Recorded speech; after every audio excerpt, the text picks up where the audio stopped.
Hey guys, so we are going to talk about confidence. So usually I have notes with me and I keep notes because, let me adjust the camera, because if I don't take notes and have notes with me, I'll go off track sometimes and I'll just start talking and rambling on about stuff. So I might do that, but I'm going to try hard to stick to the point. So this video is about like real confidence, like the true people who truly have confidence and how a few things you can do to achieve that and how you know if someone's truly confident or not. So there's a few indicators. So first of all, true confidence is a quiet characteristic.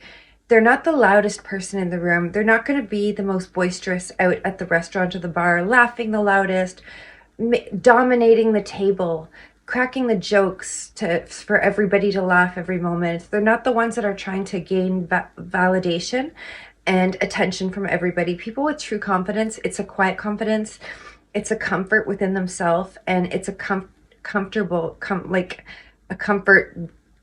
with themselves and a knowing of themselves and what they have to offer and what they're after and what they offer people and what their value is. That's what I mean, what their value is.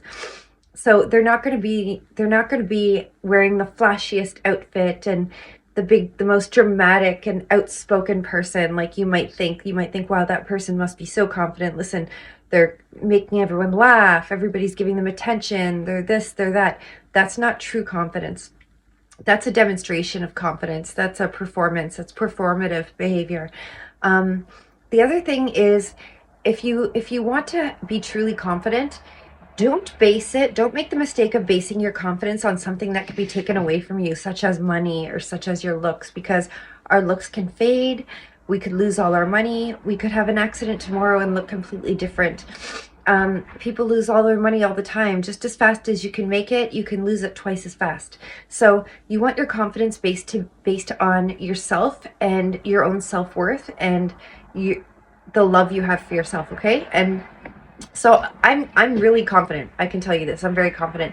And there's indicators and there's things that I did that I believe made me this way. So all the talking I do about the years I spent by myself all alone, not dating anyone, not seeing anyone, just reading and going to school and all this stuff. First of all, I did a few things there. I built confidence in myself and my ability to learn and to be successful by doing all the education that I did and pursuing it and successfully achieving the credentials that I achieved. The second thing I did was I spent a lot of time by myself. So I got to know myself very, very well. And I learned my strengths, my weaknesses, and I had to learn to capitalize on my strengths and to utilize my weaknesses in a way that I could learn to change them and turn them into strengths so I could be the strongest, best version of myself, so I could get through everything I was trying to get through successfully and do it alone, because all I had was me to do it with. So I was alone, and I had the opportunity to learn all about myself. I was accomplishing things by myself. And the other thing is that because I was in school, I was gaining skills and knowledge that nobody can take from me. So I have confidence in my knowledge and my skill and my ability and my expertise, that no matter what happens, that I can't lose that. That can't be undone. It's like something you can't unsee. Like I can't undo that. No one can take it from me. There's no stroke of luck that's going to wipe out everything I've learned. Unfortunately, I mean that's not true. I could have some massive like neurological event and lose everything I've learned. So that isn't true. But aside from that, my knowledge and what's up here and all that time and effort I put into myself is mine for good. No one's going to steal that from me. That's the case. So that has given me an ability to have a confidence that's very, very strong. Also, and I demonstrate that. You can see that because I am confident to wear what I feel confident in, even if it's not like I don't dress in what like the current trends are. I'll make videos about them and stuff like that, but I wear what I feel most confident in and what I like and what I think looks good on my body, whether it's the in style, most trendy thing or not.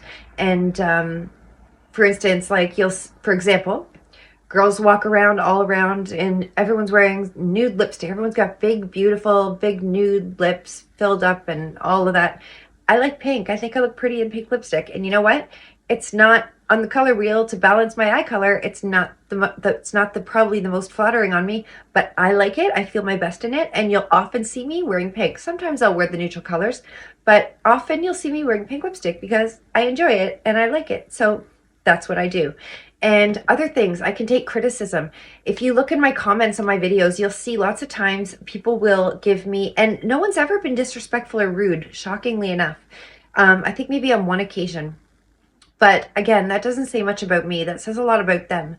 And that's confidence shining through. But I'm able, you'll see comments come in. I've had a few in my recent videos from a gal giving me tips, telling me maybe I approached a topic in the wrong way and that I could have approached it differently and had a stronger effect and gotten my message across better. And I reflected on it and she's right. Like, I thought about it and she's right. The way I approached the topic, I could have done it differently. Now, I'm still happy with how I approached it, and I'm happy and confident with my video, or I would have taken it down, made an apology, and reposted it in a different way. I still feel like I did it true to me and the way I wanted to, but I can totally see where her opinion's coming from and how she is right also. She is right. I would have had a different impact and impacted my audience in a different way. And the way she's saying had I done it the way she suggested, and she's right. And this is why I appreciate criticism in my videos, because it does make me reflect. And there are times where I've had criticism and I have pulled a video down and removed it and put it back up differently a little bit because I've reflected on it and I've learned something about it. And I don't feel badly about it. I don't feel like it doesn't hurt my feelings in any way. It doesn't take away from what I feel I have to offer YouTube or my audience or anyone who's watching. It just makes me think of how I can do a little bit better, and another day of learning. Like today, I'm 1% better because somebody gave me some true constructive criticism and I learned from it. And that's my 1% every day in every area. And if you don't know what I'm talking about, watch my 1% a day video. And more to do with confidence. If you want to appear more confident, let's say you're on a date and you want to be confident, or you're out with girlfriends and you want to be confident, you want to appear confident. Confident people are peaceful. They're calm. They are content with themselves and their presence. They take up space. They're confident. They're confident in their bodies, in taking up space, and in their presence, and their own presence is what's most important. They will speak more slowly and clearly. You'll see a lot of times when people are nervous and unconfident, they'll speak very quickly, and you have to remind them, like you'll see that with kids with speeches. They're nervous, they're scared. You have to say, slow down, slow down. And adults will do it too when you're giving presentations. But when you're confident, you know your stuff, you speak slowly, you speak clearly, you know what you have to say has value, and it's going to add value to everybody who hears it. So that's an important lesson in confidence. The other thing is your body movements. When I'm nervous, if I'm out and I'm feeling uncomfortable, like I'm moving all over. I'm like rubbing my hands. I'm like playing with my hair. I'm like doing all kinds of stuff. Like I'm just like all over the place. So like playing with my earrings, you know, my necklace, like those are indicators of someone that's not feeling confident. So you want to stop fidgeting. Don't be playing with your phone. And I've talked about this in other videos about how it's actually disrespectful and rude to be fidgeting, and it looks like you're not engaged, and your insecurity can come across as an insult and hurtful to the person you're with and the parties you're with, because it looks like you're not interested and you don't value their presence and what they have to contribute. So make sure that your body movements are slow. If you're taking a bite of your food, do it slowly. Take a bite of your food. Don't like ram it in your mouth and get through your plate as fast as you can because you're afraid of eating in front of people. Like, be comfortable in your own presence and with your own presence and with your own self. And you'll notice that in other people. That's a good indicator of if other people are confident and if they're comfortable or if they're not. And you'll see that.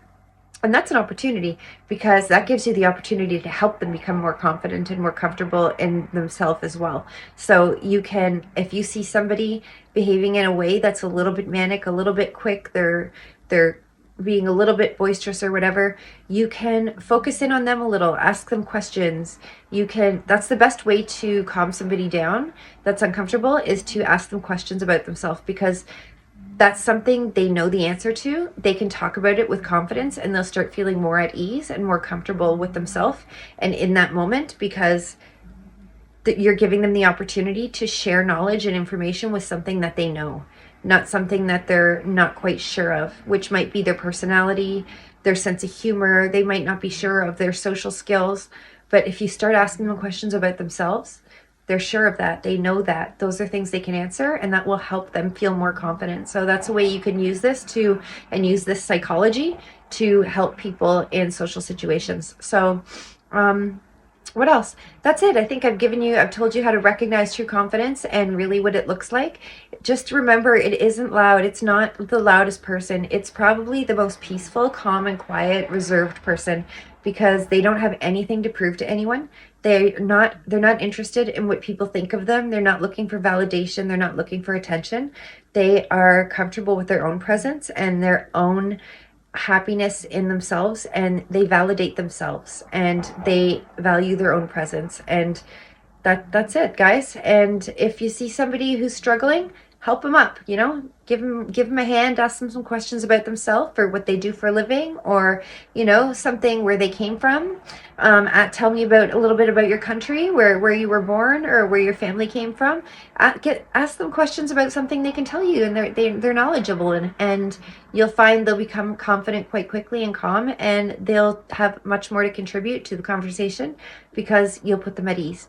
And make sure that you act confident and you behave that way. So keep your emotions slow, keep your language slow, keep it in a manner that people can understand and they can take in, and they can ask you questions, and you're not going to be uncomfortable answering them.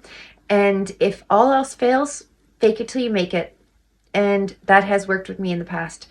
When I've had presentations or stuff where I did know my stuff, but I was uncomfortable because my audience was like way up here and I felt like I was down here, I just fake it and just act like I belong there, and I'm supposed to be there, and I'm one of them way up here, and I'm just educating them, and I'm adding to the value that they already have, and I'm contributing to that. And that, you only have to fake it for a few minutes until you get into the routine and you start sharing what you know, and all of a sudden now you're making it. You're not faking it anymore. So there you go, guys. There's my off the cuff little spiel about confidence, and I hope it's been beneficial, and I hope it helps you. I hope it helps you feel more confident and recognize confidence in yourself and build confidence in yourself and demonstrate that to everybody around you, because it's definitely an attractive quality, and it opens doors and opportunities for you when you're confident, and it makes people trust you. Gives people a trust in you that they don't have if you don't have confidence and trust in yourself. So there you go. Have a great day, guys. See you soon.